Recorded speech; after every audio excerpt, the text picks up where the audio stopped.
নিজের বেলায় নন্দ ঘোষ আর তৃণমূলে শব্দ। লোকজন তোমার নিয়ে কত রকমের বাজে কথা কয়। তো পিসি, এতদিন তো হলো আমরা সবাই অনেকটাই কষ্টে আছি, অনেকটাই দুঃখে আছি। 1,500 টাকা নিয়ে আমাদের চলছে না। তুমি একটু তৃণমূল সরকারের নামে কিছু একটা বলো তো। চোর ডাকাত লুঠেরা গুন্ডারা দাঙ্গাকারীরা তাদের মুখে বড় বড় কথা মানায় না। হ্যাঁ, সে আমরা জানি যে তোমরা চোর লুটেরা ডাকাত সব কিছুই তোমরা, কারণ যেভাবে পশ্চিমবঙ্গটাকে লুটেছো তোমাদের মতো আর ভালো মানুষ এই পৃথিবীতে দুটো হয় না। তাই অনেক ভালো লাগলো শুনে। তুমি যে সত্যি কথাটা বলতে পারো এটা ভেবেই আমার খুব ভালো লাগছে দিদি। তো আজকে এই সত্যবাদী মহিষী নারীকে নিয়ে কথা বলবো। তোমরা ভিডিওটা শেষ পর্যন্ত দেখতে থাকো, কথা দিচ্ছি দারুণ মজা পাবে। চলো আর বেশি না বকে ভাট, আজকের ভিডিওটা শুরু করা যাক।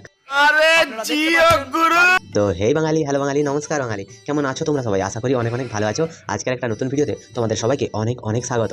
2 লক্ষ কোটি টাকার উপর আমাদের পাওনা আছে, আর নিজেরা হয়েছে।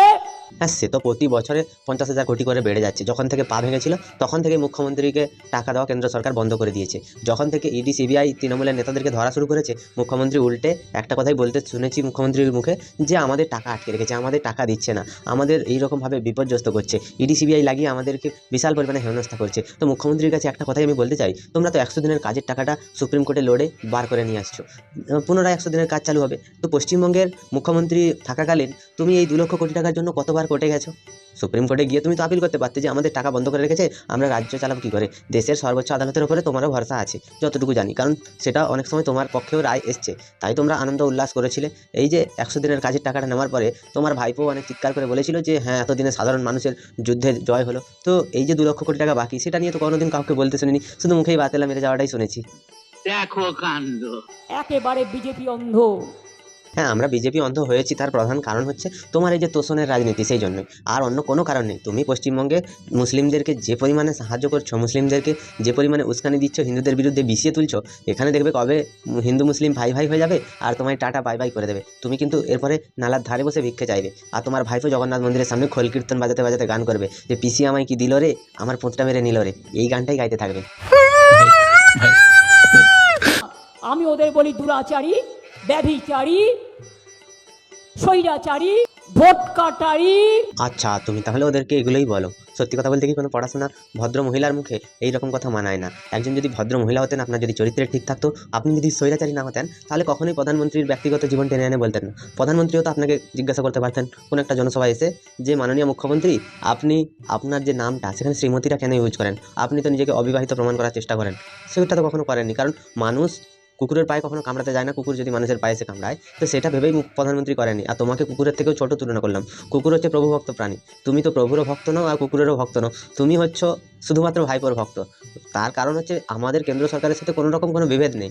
আমরা যদি বিভেদ ভুলে কেন্দ্র সরকারের সাথে হাতে হাত মিলিয়ে কাজ করতে পারতাম, তাহলে পশ্চিমবঙ্গে আজকে অনেক উন্নতি হতো। ওই যে 2 লক্ষ কোটি টাকার গল্প শোনাচ্ছ, এটাও কেন্দ্র সরকার দিয়ে দিত, কিন্তু তুমি আপোষ করনি, তাই এরকম অবস্থা হয়েছে।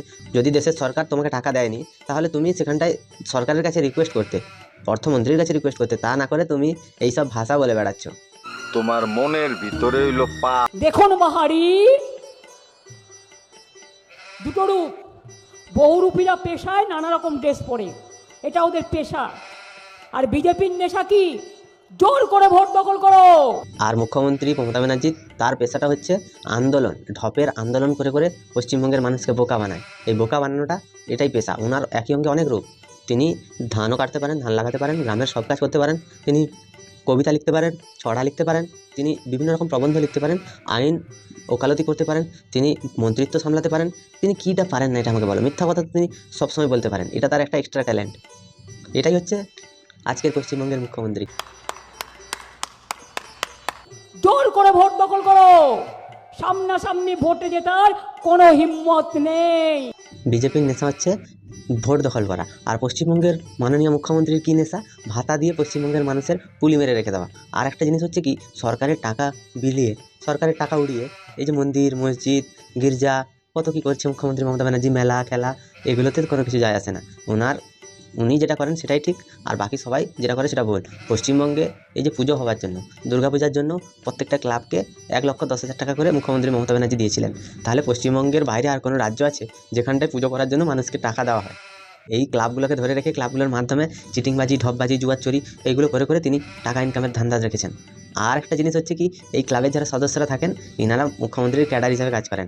যেরকম সিপিএমের সময় হারমাত বাহিনী ছিল, তৃণমূলের আছে ক্লাব বাহিনী।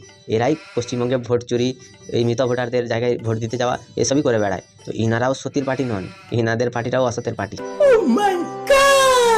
ধান্দা, টাকা ঢোকাবে, বন্দুক ঢোকাবে, ড্রাগ ঢোকাবে, মানুষের অধিকার করবে। গতকাল আসামেও শুনলাম এবার হেরে যেত, হারছিল, 50,000 লোক উত্তরপ্রদেশ থেকে টেনে এনে ঢুকিয়েছে। ইনি সব কিছুই শুনতে পান, ইনার কাছে কোনো রকম কোনো কনফার্মেশন থাকে না, উনি শুধুমাত্র শুনে শুনেই ঢপবাজিগুলো করে চলে যান। আর পশ্চিমবঙ্গের তোমার যে চোরের ভাইরা আছে না, তোমার যে দলের আর অন্যান্য শরিকরা আছে, ইন্ডি জোটের লোকেরা, আমাদের ভারতবর্ষের যে ইন্ডি জোট হয়েছিল না, চোরেদের জোট, সেই জোটের লোকেরা বুঝি চুপ করেছিল না, তাদের মুখে গু লাগানো ছিল, তারা কথা বলতে পারেনি, বা লিপস্টিকটা আটকে গেছিলো। রাহুল গান্ধী কোথায় মরে গেছিলো, কোথায় গেছে সে? আসামে যদি বাইরে থেকে লোক এনে ঢুকিয়ে ভোট করায়, তো রাহুল গান্ধী কোথায় ছিল? সব কিছুতেই তো প্রতিবাদ করে, লোক পায়খানা করতে যাচ্ছে আর রাহুল গান্ধী পেছনে জল নিয়ে যাচ্ছে, এরকম করেও মানুষের সাথে সে মিশেছে। আজকে মানুষের এত বড় একটা ক্ষতি হচ্ছে, সে কোথায়? তুমি কেন প্রতিবাদ করোনি? তুমি শুনলে, তুমি সব কিছুই শুনতে পাও, তোমার ভাইপোও সব কিছু শুনতে পায়, দেখতে কিছু পায় না। আরও কোনো ব্যাংক অ্যাকাউন্ট আমার নামে চাইলেও কেউ দেবেন না, ওটা আপনার নিজস্ব। ওই ব্যাংক অ্যাকাউন্টে টাকা ঢোকাবে বলে আপনার ব্যাংক অ্যাকাউন্টে যা টাকা আছে নিয়ে নেবে। আর 2 নম্বর হচ্ছে, নতুন অ্যাকাউন্ট করতে গেলেও কালো টাকা ঢুকিয়ে দেবে, আর ইলেকশনের পরে এই টাকা কোথায় পেলেন ইডি সিবিআই ইনকাম ট্যাক্স ঢুকিয়ে দেবে। বলছি যদি তৃণমূলের নেতারা চায় দেবে না? এই যে যুবসাথী, তারপরে খাদ্যসাথী, এইসব কিছুতেও চাইলে দেবে না? সব সাথীতে তাহলে কি অ্যাকাউন্ট দেবে? হাতে হাতে কি টাকা দেওয়ার ব্যবস্থা শুরু করলে নাকি? আজকে মুখ্যমন্ত্রী মমতা ব্যানার্জি তিনি স্কুলের মিড ডে মিল চালাতে পারছেন না, তিনি আবার অ্যাকাউন্ট নাম্বার দিতে মানান করছেন। যদি মানুষের অ্যাকাউন্টে টাকা ঢোকে তো কি প্রবলেম? ইডি সিবিআই সাধারণ মানুষের পেছনে লাগাবে, তাদের কি আর খেয়ে দিয়ে কোনো কাজ নেই? তৃণমূলের নেতারা যত চুরি করেছে তাদেরই কেস সামলাতে পারছে না সিবিআই, তো আর বাকি কি কোন লোকটার ঘরে গিয়ে ইডি সিবিআই হানা দেবে? মানুষের টাকা ঢুকিয়ে মানুষকে বলবে তুমি এত কোটি টাকা কোথায় পেলে? যদি সাধারণ মানুষের জন্য উপকার হয়, তোমার এত ফাটছে কেন? সেটাই তো বুঝতে পারছি না। যে টাকা দেবে সে তার বুঝবে, তুমি এত পঞ্চায়েতি কেন করছো সেটাই তো বুঝতে পারছি না। বুঝলেন?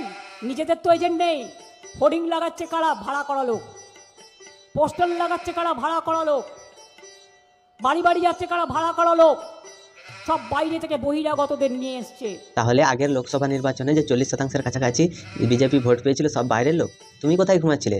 তখন তো নির্বাচন কমিশনের হাতে সব কিছু ছিল না, তখন তো তুমিই মুখ্যমন্ত্রী ছিলে, তুমি কোথায় ঘুমাচ্ছিলে? যদি এই 40% কাছাকাছি সব লোকই বাইরের লোক হয়, সবাই যদি তোমাকেই ভোট দিয়ে থাকে, তাহলে পশ্চিমবঙ্গটা কি বাইরের লোকে ভরে গেছে? তাহলে তো এসআইআর হওয়াটাই ঠিকঠাক আছে, তাই না?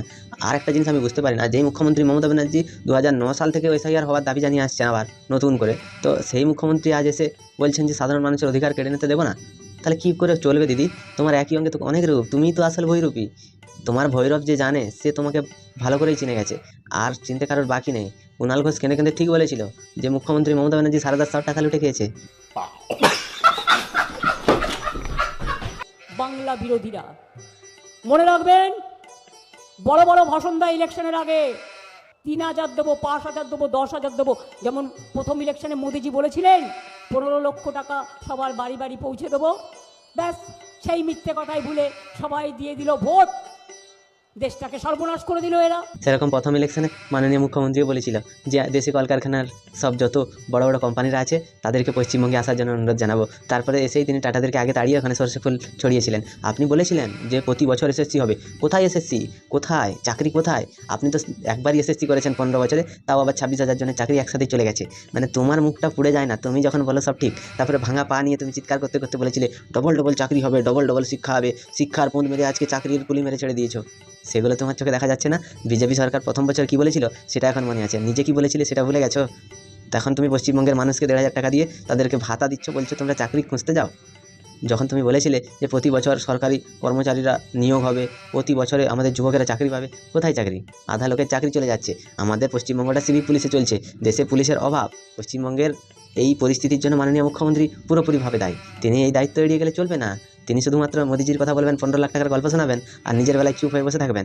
তা কিন্তু হতে দেওয়া যাবে না বন্ধুরা। তাই এইবার একবার পরিবর্তন করে দেখাই যেতে পারে। 5 বছরই তো ব্যাপার, দিদি তো আর মরে যাচ্ছে না। দিদি যদি না মরে আবার দিদিকে আনবো, তো টেনশন কিসের? কি বলছেন কি? তো তোমাদের কি মতামত তোমরা একটু কমেন্টে জানিও গো। যদি ভিডিওটা ভালো লাগে লাইক করো, কমেন্ট করো, শেয়ার করো, সাবস্ক্রাইব করে দিও। পাশে থাকা বেল আইকনটা প্রেস করতে একদম ভুলবে না। সবাই ভালো থেকো, সুস্থ থেকো, সাবধানে থেকো, আর দেখতে থাকো বাংলার কুঁড়ে ঘর।